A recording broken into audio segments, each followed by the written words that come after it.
നമസ്കാരം, എൻ്റെ പ്രിയപ്പെട്ട എല്ലാ പ്രേക്ഷകർക്കും സ്മാർട്ട് പ്ലസ് സഫാരിയുടെ പുതിയ വീഡിയോയിലേക്ക് സ്വാഗതം. ഞാൻ രാജീവ് പുതിനൂർ. ഇന്ന് നമ്മൾ പരിചയപ്പെടുത്തുന്നത് നമ്മുടെ പല കാര്യങ്ങളും പ്ലേറ്റ് ചെയ്ത് നമ്മൾ കണ്ടിട്ടുണ്ട് അല്ലേ. വണ്ടികളുടെയും മറ്റ് വസ്തുക്കളുമൊക്കെ നമ്മൾ പ്ലേറ്റ് ചെയ്ത് കണ്ടിട്ടുണ്ട്.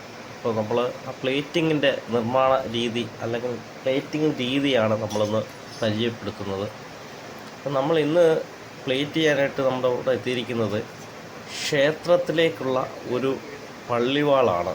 ഇത് പ്ലേറ്റ് ചെയ്ത് എടുക്കുന്ന കാര്യമാണ് നമ്മളിന്ന് നമ്മുടെ പ്രേക്ഷകരിലേക്ക് എത്തിക്കുന്നത്. ആദ്യം ഇതിന് വേണ്ട കാര്യം എന്ന് പറയുന്നത്, പ്രോസസ്സിംഗ് എന്ന് പറയുന്നത്, നമ്മൾ എന്ത് മെറ്റീരിയലാണോ പ്ലേറ്റ് ചെയ്യാൻ ഉദ്ദേശിക്കുന്നത് വെച്ചാൽ അത് ബഫർ ചെയ്യുക എന്നുള്ളതാണ്. ഇപ്പോൾ നമ്മൾ ഈ പള്ളിവാളാണ് ബഫർ ചെയ്തിട്ട് നമ്മളിപ്പോൾ കണ്ടുകൊണ്ടിരിക്കുന്നത്. ഇത് ബഫർ ചെയ്യാന്ന് പറഞ്ഞാൽ ആദ്യം ഗ്രൈൻഡിങ് പ്രോസസ്സിംഗ് ആണ് ആദ്യം കാണുന്നത്. പേപ്പർ പിടിക്കും. ഈ പേപ്പർ പിടിക്കാന്ന് പറഞ്ഞാൽ ആദ്യം പേപ്പറാണ് പിടിക്കുന്നത്.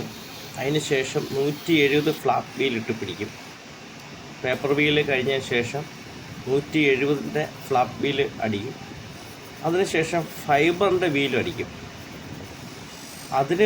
അതും കഴിഞ്ഞ ശേഷം നമ്മൾ സോപ്പ് ഇട്ട് ബഫർ ചെയ്ത് ക്ലീൻ ചെയ്യും. മെറ്റീരിയലിനെ സോപ്പിട്ട് ബഫർ ചെയ്ത് ക്ലീൻ ചെയ്യും. ഇത് വെച്ച് ശ്രമകരമായ കാര്യമാണ്, കുറച്ച് സമയം എടുക്കുന്നതാണ് കേട്ടോ. നമ്മൾ എന്ത് മെറ്റീരിയലാണ് കൊടുക്കുന്ന മെറ്റീരിയലിൻ്റെ കാര്യങ്ങളനുസരിച്ച് സമയം എടുക്കുന്നതാണ്.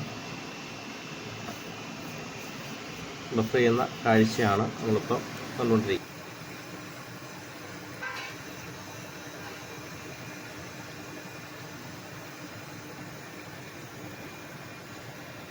ഇതിൻ്റെ നിർമ്മാണത്തിന് വേണ്ട കറണ്ട് നമ്മളൊന്ന് പരിചയപ്പെടുത്താം. ആദ്യം ഇതിൻ്റെ കറണ്ടിനെ നമ്മൾ AC വോൾട്ടിനെ DC ആക്കിയിട്ടാണ് ഉപയോഗിക്കുന്നത്. പിന്നെ ഇതിനൊരു ടെമ്പറേച്ചറുണ്ട്, അത് 50 ഡിഗ്രി ആക്കി മാറ്റുകയും വേണം. നമ്മൾ ഇതിൻ്റെ പ്രോസസ്സിങ് നമ്മൾ പരിചയപ്പെടുമ്പോൾ ശ്രദ്ധിക്കേണ്ട ചില കാര്യങ്ങളാണ് ഇതെല്ലാം. പിന്നെ ഇന്നോഡയിൽ നിന്നുള്ള മെറ്റൽസാണ് വർക്ക് ചെയ്യുന്ന പീസിലേക്ക് ഡെപ്പോസിറ്റായി വരുന്നത്. നോർമലി വർക്കിംഗ് പീസ് കുറഞ്ഞത് 1.25 മണിക്കൂറെങ്കിലും വേണം, കുറഞ്ഞത്. പിന്നെ വർക്കിന് ഉപയോഗിക്കുന്ന മെറ്റീരിയൽസിൻ്റെ സൈസ് അനുസരിച്ച് ഈ സമയത്തിൽ വ്യത്യാസം വരും. കറണ്ടിൻ്റെ കാൽക്കുലേഷൻ ഇതിൻ്റെ പ്ലേറ്റ് നിർമ്മാണത്തിന് വളരെ ശ്രദ്ധിക്കേണ്ട ഒരു ഘടകം തന്നെയാണ്. അത് അത്യാവശ്യം ശ്രദ്ധിച്ച് തന്നെ ഓർക്കേണ്ട ഒരു കാര്യം തന്നെയാണ്. സൾഫറിൻ്റെ ഉള്ളിൽ 2 മിനിറ്റ് നമ്മൾ വർക്ക് ചെയ്യുന്ന മെറ്റീരിയലിനെ ഇടണം. സൾഫറിൻ്റെ ഉള്ളിൽ 2 മിനിറ്റ് ഇടണം. ഈ 2 മിനിറ്റ് ഇടുന്നത് പറയുന്നത് കാരണം ഈ പ്രോസസ്സിങ് ചെയ്യുന്ന മെറ്റീരിയൽസിന് ഗ്രിപ്പ് ഉണ്ടാക്കി കൊടുക്കുന്നത് ഈ സൾഫറിൻ്റെ പ്രവർത്തനമാണ്. നിക്കൽ പ്ലേറ്റ് ചെയ്ത ശേഷം കോപ്പർ പ്ലേറ്റ് ചെയ്യും. നിക്കൽ പ്ലേറ്റ് ചെയ്ത ശേഷമാണ് കോപ്പർ പ്ലേറ്റ് ചെയ്യുക. കോപ്പർ പ്ലേറ്റ് ആണ് പ്ലേറ്റിങ്ങിനെ പിടിച്ചു നിർത്തുന്നതും തുരുമ്പും മറ്റും വരാതെ ദീർഘകാലം പ്ലേറ്റിനെ ക്ലീനാക്കി നിർത്തുന്നത്.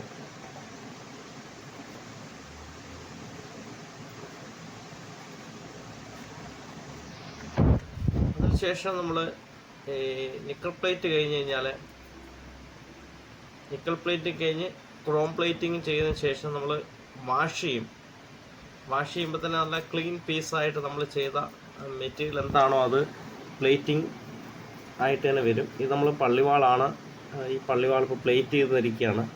കൃത്യമായിട്ട് പ്ലേറ്റ് ചെയ്തിരിക്കുകയാണ്. നല്ല കണ്ണാടി പോലെ ആക്കി എടുത്തിരിക്കുകയാണ്. ഇതിൻ്റെ പ്രോസസ്സിംഗ് ആണ് നമ്മളിത് കണ്ടത്. വളരെ മനോഹരമായിട്ട് തന്നെ അവർ വർക്ക് ചെയ്തിട്ടുണ്ട്.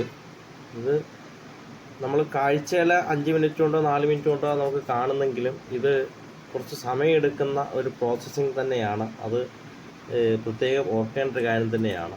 ഇതെല്ലാം സമയ പരിധിക്കുള്ളിൽ ചെയ്യേണ്ടതാണ്. ഇതെല്ലാം നമുക്ക് ഓരോ പ്രോസസ്സിങ്ങിനും ഓരോ സമയം വർക്ക് ചെയ്യുന്ന മെറ്റീരിയലിനെ ആശ്രയിച്ച് കൊണ്ട് അത് അനുസരിച്ചായിരിക്കും ഇതിൻ്റെ സമയം എടുക്കുന്നത്, പ്ലേറ്റ് ചെയ്ത് കിട്ടാനുള്ള സമയം എടുക്കുന്നത്.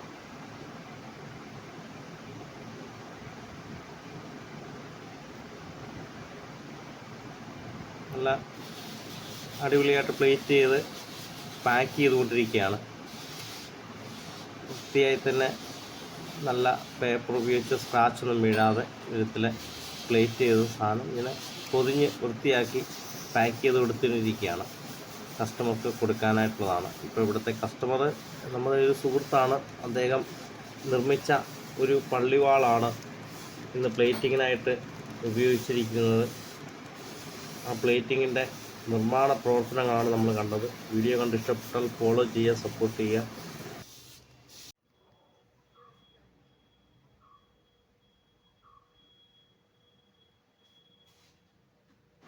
വീഡിയോ കണ്ട എല്ലാവർക്കും ഹൃദയം നിറഞ്ഞ നന്ദി.